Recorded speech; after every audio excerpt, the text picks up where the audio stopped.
Hello and welcome to this week's vlog.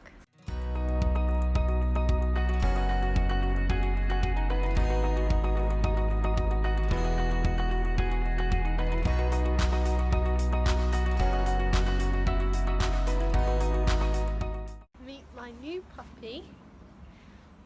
Her name is Bronte. She's a Bedlington.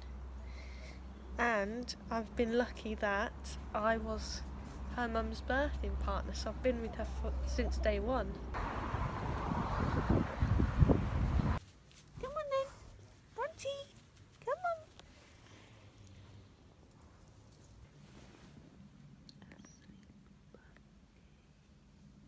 on. This is, isn't it?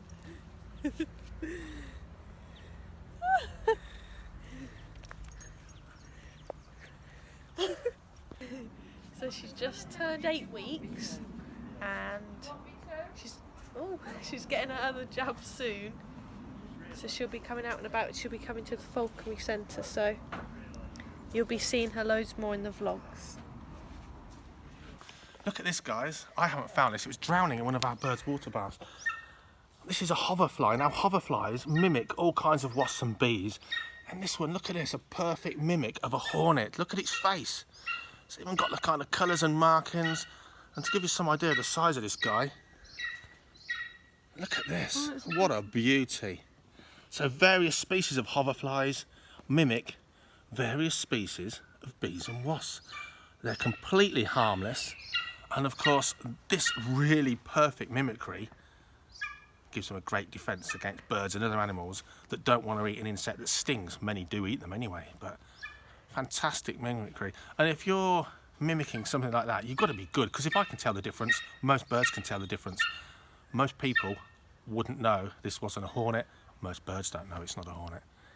Absolutely fantastic. And lots of animals do that. There's lots of moths that mimic wasps and bees, and they've even got clear wings, moths with clear wings, so they really give off that great effect.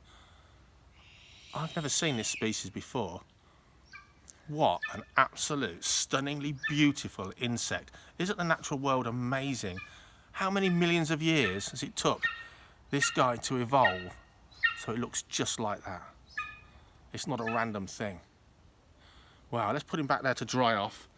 He's had an early morning swim. Actually, no, let's move him somewhere else. Someone's going to squash him. Let's move him over. Let's put him on the buddleia. Oh, look, there's another one, another kind of dragonfly. Look at this one. Completely different species. Again, mimicking bumblebees. Oh, there's two of them. Scared them off. It's going to land on me. Dad, look, it's going to land on my head. Look at this one. Look at this one. Looks just like a honeybee.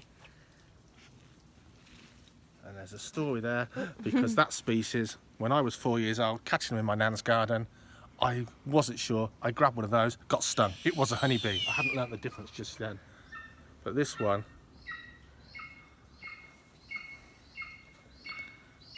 what a beautiful, beautiful creature. Absolutely harmless. And it's just going to lap up some nectar from the flowers. Won't hurt us at all. I hope you guys wouldn't hurt wasps and hornets. They do an immense job. What do wasps do? I'll tell you what wasps do. They feed their children, wasp grubs, nothing but meat. And the meat they feed them is insects. By the thousands and millions of insects, wasps clear away lots of pests for crops and things we don't like. Wasps feed them to their kids. Adult wasps only eat sweet stuff. But their grubs, they have to have meat. Wasps spend the most of the summer collecting as much insect life as they can. They catch it, hunt it, and they feed it to their kids. Wasp grubs back at the nest. And when they pupate, just like a butterfly will, they turn into an adult wasp. They themselves will eat sweet stuff.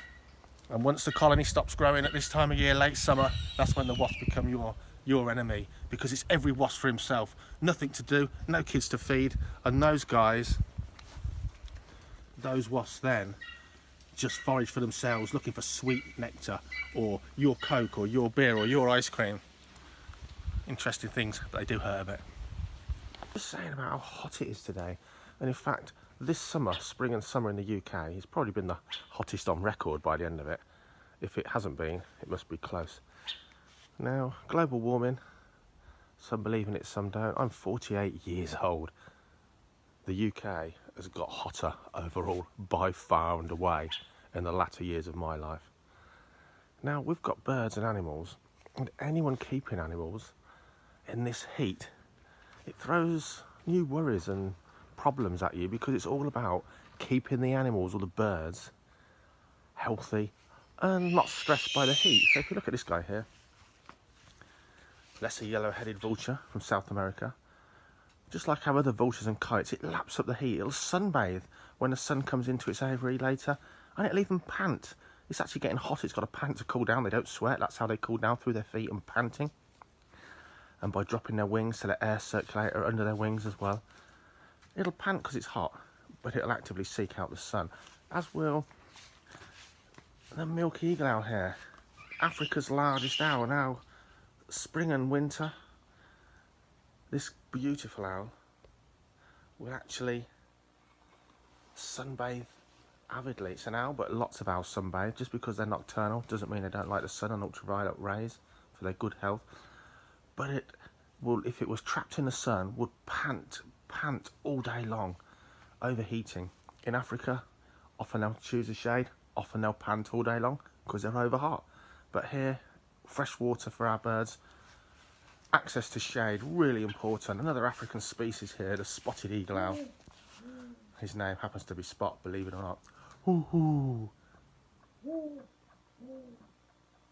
Hoo hoo. He's imprinted. He thinks I'm his dad now, bless him, or his mate.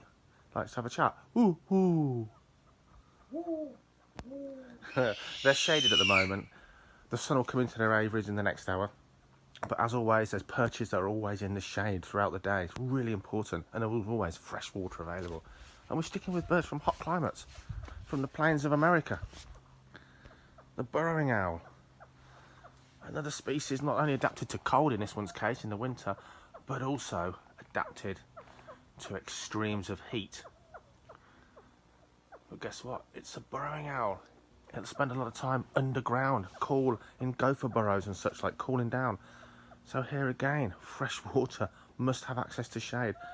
But we've had days here high in the high 30s, mid to high 30s, even the shades sort of 25, 30 degrees. So it's always a worry for us. No breeze at all today. Now, noisy boy over there, Wurzel, a day like today, and even Horizon, the Chilean blue eagle buzzard, there's no point flying those birds. There's no air movement at all, and they'll be very lazy, and the Chilean will just sit down in a tree because it's such hard work, and Wurzel will come back absolutely puffing and panting over hot. Different story if it's this hot and there's a really good breeze or strong winds. Those guys will use the winds, they'll fly spectacularly, and it's very little effort, so they're not really overheating at all. No problem. So you've really got to work out what we do with our customers and what birds we fly. Here's a beautiful great grey owl. Now, again, if you imagine this bird's coming from Northern Europe, oh, rubbish, Northern Europe and Alaska, you've got a bird here that is tolerant to masses of cold, massive amounts of cold, and it's insulated for those reasons. Of course, those places, where are you? Those places, there she is. In the summer, they get incredibly hot. The owl pants, drops its wings, it does everything it can to cool down. It sits in the shade of a pine tree or a larch, but what it doesn't do is fly around willy-nilly, actively hunting in 30-degree heat. So here, because that would be her job to fly the daytime, she gets the summer rest period, and she's one of our winter team birds. You can see she's sitting in the shade, perfectly cool. We wouldn't want to stress her by overheating her. We've got Harrisauks in there. What have we got in here? Here's a prime example. Look at this guy, my baby Zeus. There he is. And this is one way birds of prey keep cool. He's got a hose running into his bath. That's overflow, that's recirculating, cleaning the water out. He's not actually having a bath right now. He's standing in it. We flew two of our Harrisauks for guests at the weekend. It was hot. The first thing they did when they came back was jump in their baths, and they spent 2 hours just standing there, not even bothering to have a bath. Birds of prey, remember, they pant to cool down, they'll drop their wings to let air move around their bodies, and they lose heat through their feet. So by standing in a nice cool bath, it's no different to us going to the seaside and having a paddle to cool down. And Zeus is just sitting there to cool down. Ah, it's nice and clear, it's all overrun there. You enjoying that, boy? And I can tell you now, while it's this hot, for the rest of the day when he's not in there, he'll sit at the back of his aviary in deep shade. There he is, my beautiful boy. He doesn't do much at all this time of year. On a normal non-COVID year, he does a lot of school visits, falconry displays as a static bird, educational tool, and photography. But his 6 months of flying and hunting are the cooler parts of the year. Isn't a golden eagle just a magnificent, magnificent beast, even when it's calling to its dad with its squeaky song? What a fantastic boy. And he's just cooling off with his feet essentially in a paddling pool. So that's it when you're managing birds of prey in this heat. As much as some of them come from hot countries, you've got to think sensibly what you do. And to be honest, most animal management in prolonged hot spells is all about managing those animals to keep them happy and comfortable, not in the heat. Now, we've got someone free ranging over here that's absolutely been adoring this heat, and that is, of course, our young African sulcata tortoise, Shy. Look at this, look at this. So he comes from the edge of the Sudanese desert. Look at this, look at the grass, it's all drying out. Look at this, baking hot sunshine. Even me tortoise has spent the last hour sitting in the shade of the flower beds, because in that shade the temperature's still more than enough for this girl to digest her food in. In fact, it's midday, 1 o'clock right now, baking hot. Even a tortoise doesn't want to get trapped out cooking in its own shell in the sunshine. But if you're keeping reptiles and amphibians in outdoor enclosures in the UK, my goodness me, they'll be growing fast this summer, because it's as Mediterranean as you're going to get, that's for sure. Anyway, I'm going to go and get a cold drink, fill out some paperwork, some feeding charts, enjoy the rest of the vlog. We'll show this some of our young juvenile snakes that we're growing on, and behind me here, behind me here, we've got a lot of our Pueblo milk snake hatchlings. These are all hatchling snakes. We've got about another 20 eggs in the incubator, and then that's it for this year. And it's now 10 o'clock at night, and I'm still going through, giving them water, feeding them. Once they get feeding well, they have a couple of 3 weeks where they feed very well, and then I put them down to 1 feed a week, and that kind of keeps them really healthy without them growing super fast. Because you know what? Most people want a baby snake, don't they? They want them small. Snakes grow according to their food, not their environment. So we could stuff them full of food and grow them on really quickly. But once they're eating well and they're settled down and we know they're all good, we usually feed about once a week, sometimes twice, and then they're ready for their new homes as and when. We've got normal We've got normal Pueblo milk snakes with a white banding in the middle, and we've got the apricot with a sort of orangey yellow, which are really pretty. So we've got a few left to put into their separate enclosures, so they are separated. That means we can keep a chart of their feeding and their shedding and such like. And also they are cannibalistic, and it is not unknown for Pueblo milk snakes. They're not just other snake eaters, they'll eat their own kind. So with most snakes it works out best if you keep them on their own, because they can actually eat each other just because they both eat in opposite ends of the same food item. Sometimes neither of them will let go, the biggest one will swallow the other snake as well. So lots of work, because it's all individual. So let's have a look at the last couple we're separating. The last batch we kept in a small enclosure together. They usually shed their skin about a week after hatching, and then we separate them and start feeding them. Let's have a look. Okay, so in here we can see the recently shed his skin, no water now, and it's time to separate these really pretty little snakes into their own separate enclosure. So this is an apricot, and you can see lovely triple banded colours. Beautiful snakes, Pueblo milk snakes. A really good starter snake. They're really overly lively when they're small like this. Obviously they think they're going to get eaten by everything, but they soon settle down into really docile pet snakes. Let's pop this one in here, and let's swap the food item around because you're never going to manage that. There we are.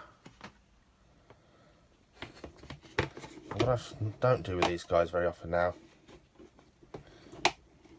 is put any hides or anything in these enclosures, because they spend nearly all of their time under the coir compost and they make their own little tunnels under there. So absolutely brilliant. They soon settle down.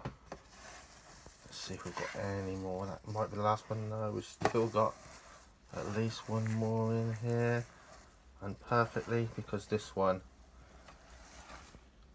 is a normal and you can see the white banding instead. Look at these snakes. Every single one's different. Everyone's got slightly different banding or abnormalities. This guy here, a solid bow there, and there it goes. And these are fast snakes. Goodness gracious me. You can go now. Once they start going, these things leap like a box of frogs. Absolutely gorgeous. Let's get the lid on before he vanishes again.